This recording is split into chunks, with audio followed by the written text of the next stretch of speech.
Sejam bem-vindos a mais um vídeo da série sistemática do Teologia D. E vamos continuar dando sequência ao nosso estudo. No vídeo anterior falamos sobre a Teodiceia na perspectiva judaica e agora vamos falar da Teodiceia na perspectiva cristã, né? Como os cristãos primitivos entendiam a existência de Deus com o mal. E eu separei alguns textos aqui, né? E o primeiro é de Orígenes, né? Já mostramos esse livro aqui, de Orígenes, do segundo século, no seu livro Contra Celso, né? Celso era um adversário da fé e faz um monte de acusação sobre as doutrinas do cristianismo e, né, ele não poderia deixar de falar da questão do mal, como ele fala aqui, ó, né?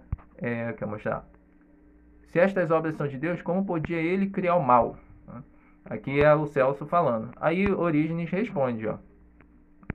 Vejamos, pois, brevemente a questão do bem e do mal à luz das divinas escrituras, a resposta a dar à objeção.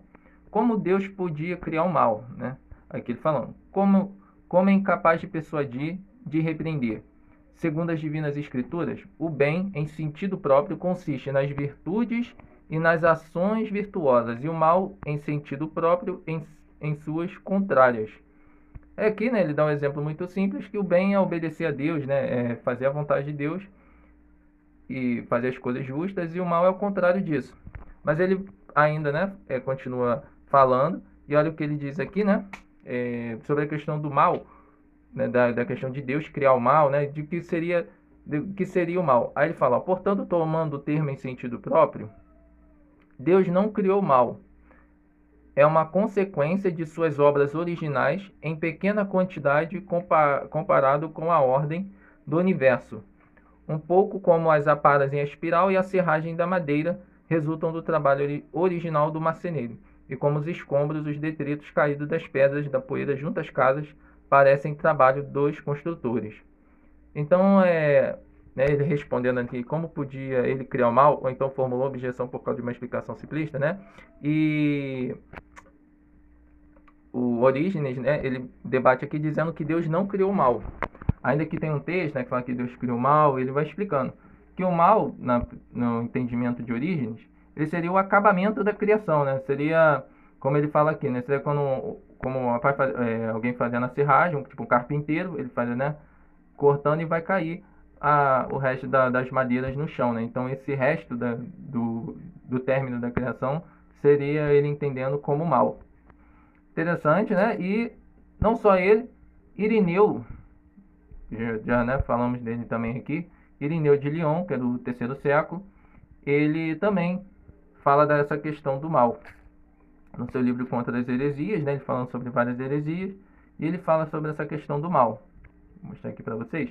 Primeiro, né, ele entendia a questão do mal relacionada com o livre-arbítrio, né? Ó, como ele fala aqui, as palavras que quantas vezes que reunir teus filhos, né, ilustram bem a antiga lei da liberdade do homem, porque Deus o fez livre desde o início, com sua vontade e sua alma para consentir os desejos de Deus sem ser coagido por ele. Deus não faz violência e o bom conselho, assim, né, assiste sempre, por isso dá o bom conselho a todos, mas também dá ao homem o poder de escolha, né? Então isso aqui ele se baseia no livre-arbítrio. Como dera aos anjos, que são seres racionais, para que os que obedecem recebam justamente o bem dado por Deus e guardado para eles, enquanto os desobedientes serão justamente frustrados neste bem e sofrerão castigo merecido. Aqui, ó, pois Deus, na sua bondade, lhe dera ao bem, mas eles não guardaram com diligência e não julgaram precioso e até desprezaram a excelência da sua bondade. Então, ele já, né, se baseia aqui no livre-arbítrio, na interpretação da questão do mal. E aqui, continuando, ele fala aqui, ó, mais coisas, né, falando mais, aqui ele fala, ó, se alguém perguntasse, ora, Deus não podia fazer o homem perfeito desde o princípio? Aí ele responde, saiba que no que diz respeito a Deus, que é incriado, né, lembra falando da questão da incorporeidade, né, de Deus não ter corpo, né, e Deus ser incriado, Deus que é incriado e sempre igual a si mesmo. Tudo era possível, mas as suas criaturas, enquanto receberam depois o início da existência, eram necessariamente inferiores a quem as fez. Com efeito, era impossível que seres criados há pouco fossem incriados. Pelo fato de não serem criados, estão abaixo da perfeição, e pelo fato de serem subsequentes, são como criancinhas, e como tais, não estão acostumados nem treinados para a disciplina perfeita. Então aqui ele vem dizendo que, ó, mais abaixo um pouquinho, ele fala que Deus tinha a capacidade de dar perfeição ao homem, mas este criado recentemente era incapaz de recebê-la, ou de recebida contê-la, ou contida retê-la. Ele fala que eis porque o verbo de Deus, que era perfeito, se tornou criança como homem, não para si, mas por causa da infância do homem. Então ele vem dizendo que o homem era incapaz de receber de ser perfeito, né? Porque Deus é o único perfeito, é o único, né? Ele é o incriado, o homem é criado e por isso ele está abaixo da perfeição. Né? E para encerrar aqui, ó, ele fala da questão, né, do bem e do mal. Ele fala: o homem recebeu conhecimento do bem e do mal. O bem consiste em obedecer a Deus e acreditar nele e observar os seus mandamentos. Isto é a vida para o homem. O mal consiste na desobediência a Deus, e isto é sua morte. Pela magnanimidade de Deus, o homem conheceu o bem da obediência e o mal da desobediência. Né? Que ele fala aqui, ó. E Deus é mal, visto que desobedecer a Deus é mal, nem ao menos o tente, que lhe conserve a vida. Isto obedecer a Deus é bem. Observe com toda atenção a diligência. Por isso recebeu a dupla possibilidade de conhecer um e o outro, para que possa escolher o melhor com competência. Como poderia conhecer o bem se ele tivesse ignorado o contrário? Né? Então aqui na questão, no entendimento de Irineu, é aquela mesma que a gente vai mostrar aqui também na lactância, né? Entendendo que o homem só poderia conhecer o bem se ele também conhecesse o mal, mas entendendo que Deus fez o bem para o homem, para que, né, por isso deu livre-arbítrio para que o homem pudesse escolher o bem e não o mal. Então, esse é o pensamento de Irineu de Leão, né, da questão do mal. Outro também é o Novaciano. O Novaciano também, ele do século III, século II, ele também fala no seu livro aqui, né, a Trindade, Escritos Éticos e Cartas, que a gente já, né, falou dele também quando falou sobre os atributos de Deus. E ele também fala da questão do mal, e ele fala: ó, Deus é único, só ele é bom. Então aqui Deus não é o autor do mal, né? Já se compreende? O Senhor, daqui todo mal é afastar-se de Deus. Não pode dar-se com efeito que aquele que reivindica para si o nome do perfeito, Pai, Juiz, seja iniciador ou artifício de alguma obra má. Sobretudo quando ele é vingador e juiz de toda obra má, uma vez que o mal não se apresenta ao homem de outra parte, a não ser quando este se afastou de Deus. Bom, isto porém se observa no homem, não porque tenha sido necessário, mas porque o próprio homem assim o quis. Donde não só se manifestou claramente o que é mal, como também se esclareceu de que origem ele provém, para que não parecesse que é inveja em Deus. Então, né, no pensamento de Novaciano, o mal é a ausência de Deus, né, é o afastar-se de Deus. O homem tá, né, então o mal é a ausência de Deus, para se dizer assim. Esse é o pensamento de Novaciano. Aí você também tem São Basílio, né, Basílio Grande. Ele tem um livro chamado Hexameron, né? Hexameron é o comentário dos 6 dias da criação de Gênesis. Ele faz comentários sobre a criação de Gênesis. E ele fala sobre esse problema do mal também. Eu vou mostrar aqui para vocês, ó. Aqui, ó. E ele diz que o que é o mal, ó, o bem é mais forte, o que impede que o mal seja completamente aniquilado. Essa é a maioria da pergunta que, né, muitas pessoas do senso comum perguntam, né? E até mesmo os cristãos, né? Pô, se Deus é o bom, para que, né, ele não destrói mal, né? Como aquela do Epicuro, que a gente já falou.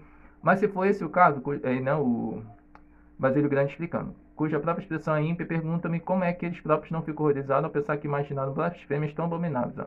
É igualmente ímpio dizer que o mal tem origem em Deus, ou seja, então também Deus não é o autor do mal, né, na concepção cristã, porque ao contrário não pode proceder do seu contrário.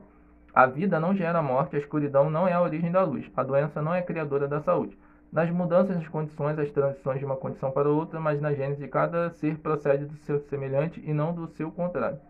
Se então o mal não é incriado, nem criado por Deus, de onde vem a sua natureza? Ele fala, certamente que o mal existe. Ele fala, certamente que o mal existe. Ninguém que viva no mundo negará. O que diremos então? O mal não é uma essência viva e animada. É a condição da alma oposta à virtude. É desenvolvida nos descuidados por causa do seu afastamento do bem. Assim, é a questão de que é o homem se afastando de Deus. É a queda do homem. Né? O mal é isso. Você está afastado de Deus. É que ó, o mal, justamente assim chamado, não tem outra origem senão as nossas quedas voluntárias. Se fossem voltar e não dependessem de nós mesmos, as leis não teriam tanto terror para os culpados e os tribunais não seriam tão sem piedade quando condenam os miseráveis de acordo com a medida dos seus crimes. Então, no pensamento de Basílio, é a mesma, né, de Novaciano, só que ele enfatiza que o mal ele não é desde a criação, mas né, após a criação, o homem ser criado, e o mal acontece quando o homem decide, com seu livre-arbítrio, né, se voltar contra Deus, desobedecer a Deus. E aí seria o mal. Esse, do Hexâmero ele falando. Mas quem realmente, né, popular, né, que assim, quando vai se falar de mal, né, dessa questão da teodiceia, do mal, isso, né, tanto no catolicismo e tanto no protestantismo, né, no cristianismo, esse é o cara, é o Santo Agostinho. A teoria da explicação né, da teodiceia para a origem do mal é Santo Agostinho. E, né, nesse livro, que é As Confissões de Santo Agostinho. E também, só para não deixar passar, que a gente já falou, né, quando falamos sobre o que é teodiceia, lactância, né, no livro dele sobre a ira de Deus, que é o que ele já, né, que a gente já explicou, que para lactância, entendimento, né, e você vê que mais os cristãos têm um conhecimento parecido, de que o mal, o homem ele só poderia conhecer o bem se Deus desse a permissão para ele conhecer o mal, né? Aí, senão, como é que se ele conhecesse, como é que ele ia distinguir, né, entre o que é bem e o que é mal, né? Como a gente já falou aqui, como a gente já falou no livro, no vídeo anterior, né? Mas aí, como eu estava dizendo, o Confissões, né, no seu livro Confissões, Santo Agostinho e o livre-arbítrio, e que são esse pensamento de Santo Agostinho, né, que a maioria dos cristãos tem como explicação para a origem do mal. E vamos entender, Santo Agostinho, ele fazia parte de uma seita chamada de maniqueísmo, né, por causa do nome né, do criador dessa seita, que é Manes, né, que é um persa, que ele vem dividindo o mundo, né, em questão de bem e mal. E Santo Agostinho ele fez parte dessa seita antes de se converter. E ele, né, sempre ficou encapucado para entender o que é o mal. Eu buscava a origem do mal, mas de modo errôneo. Eu não via o erro que havia em meu modo de buscá-la. Então ele sempre buscou entender o que era o mal. Aí, um do seu livro aqui, ele vem fazendo a seguinte observação. Também pode entender que são boas coisas que se corrompem. Também pode entender que são boas coisas que se corrompem. Se fossem sumamente boas, não poderiam se corromper, como tampouco o poderiam se não fossem boas, de algum modo. Com efeito, se fossem sumamente boas, seriam incorruptíveis. Se não tivessem nenhuma bondade, nada haveria nelas que pudesse se corromper. Porque a corrupção é um mal, e não poderia ser nociva se não diminuísse o bem real. Logo, ou a corrupção é inofensiva, o que é impossível, ou que é certo, tudo que se corrompe é privado de algum bem. E assim, se algo for privado de todo bem, deixará totalmente de existir. E se algo subsistisse sem já poder ser corrompido, seria ainda melhor. Né? Vamos aqui sempre pensar, que ele chega à conclusão, né? Vi, pois, e foi para mim evidente que tu eras o autor de todos os bens, e que não há, em absoluto, substância alguma que não tenha sido criada por ti. E como nós fizeste todas as iguais, todas as coisas existem, porque cada um por si é boa e todas juntas muito boas, porque o nosso Deus fez todas as coisas muito boas. É que ele fala aqui, de fato, ou ele seria substância corruptível e, portanto, um grande bem, ou seria uma substância corruptível, se não se poderia corromper se não fosse boa. Vocês podem ler com calma depois, mas o que Santo Agostinho está querendo dizer é que, né, eu vou mostrar o outro livro também, é que ele chega à conclusão de que Deus fez tudo, né, que o mal ele não é algo. Porque ele chega à conclusão seguinte: bom, se algo estraga, né, vamos estar assim, né, algo se corrompe, aquele algo, né, não pode ficar bom, né, ficar bom, né, de novo. Não, aquele algo vai estragar, né, a gente pode reparar aquele negócio, mas aquele algo vai tender o quê? Somente a estragar, né, somente a desfazer. Então ele chega à conclusão que, na verdade, tudo que Deus criou é bom. Então, tudo que Deus criou é bom. Então, o mal o mal não é algo. O mal é algo que está se desfazendo, né? É a ausência. É a ausência, é a deficiência. É como vou mostrar aqui, ó, no outro livro que ele fala, que é o livre-arbítrio.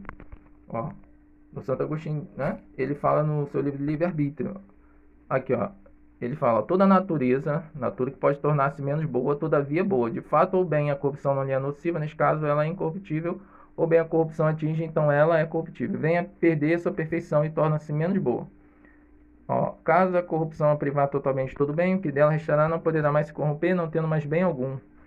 Aqui, ó, por isso se diz absoluta verdade que toda a natureza enquanto tal é boa, mas se ela for incorruptível, será melhor do que a corruptível. Se ela for corruptível, não. Denomina natureza, que habitualmente se designa pela palavra substância. Quando você pode dizer que toda substância é Deus ou procede de Deus, e assim tudo que é bom é Deus ou procede de Deus. Então, né, ele explica isso, que a questão ele bota o mal, que o mal é isso, o mal, ele não é algo, ele não é uma substância, porque tudo começa, né, bom, tudo começa certo, e depois aquilo vai estragando, né, aquilo vai tem algo e depois aquilo é tirado e fica ausente. Então, para ele, tudo que Deus criou é bom, e o mal é essa ausência, o mal é essa deficiência. E aqui ele também, né, frisa a questão do livre-arbítrio, e mostrando que Deus, ele fez ele deu o livre-arbítrio para o homem, mas ele deu, né, para que o homem pudesse buscar o bem, conhecer o bem, né, e não buscar o mal. Deus fez o livre-arbítrio para que o homem conhecesse o bem, ó. Ó, como ele diz aqui, ó.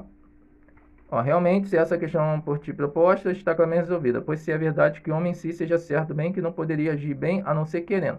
Seria preciso que gozasse da vontade livre, sem a qual não poderia proceder dessa maneira. Com efeito, não é pelo fato de uma pessoa poder se servir da vontade, também para pecar, que é preciso supor que Deus não lhe tenha concedido nessa intenção.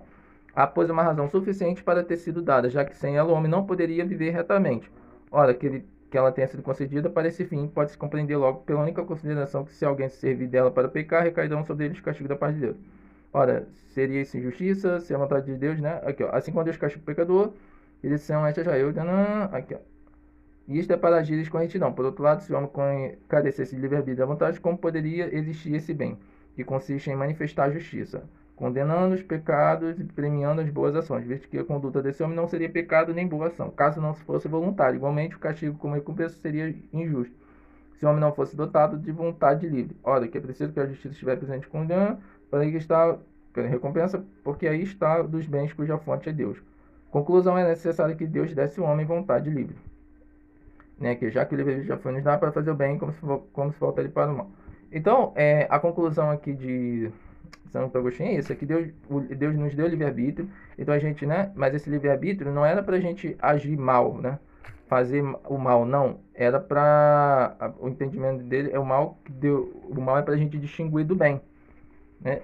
E para quê? Para que a gente pudesse fazer o bem, fazer a justiça e buscar a Deus. Então esse é o pensamento, né, do cristianismo primitivo sobre o problema, né, da existência de Deus com o mal. Então você vê que a maioria entende que Deus não é o autor do mal e que o mal é a ausência de Deus, né? Mas Deus criou tudo bom, tudo perfeito. No próximo vídeo, então, né, vamos falar a respeito do pensamento do mal, né, com os cristãos contemporâneos, como como a gente pode entender isso e, né, olhando as escrituras e o texto, né, falando sobre que Deus criou o mal e como a gente pode explicar isso. Então, até o próximo vídeo. Muito obrigado por assistirem. Fiquem com Deus e até a próxima. Deus me proteja de mim e da maldade de gente boa, da bondade da pessoa ruim. Deus me governe e guarde, ilumine zele assim.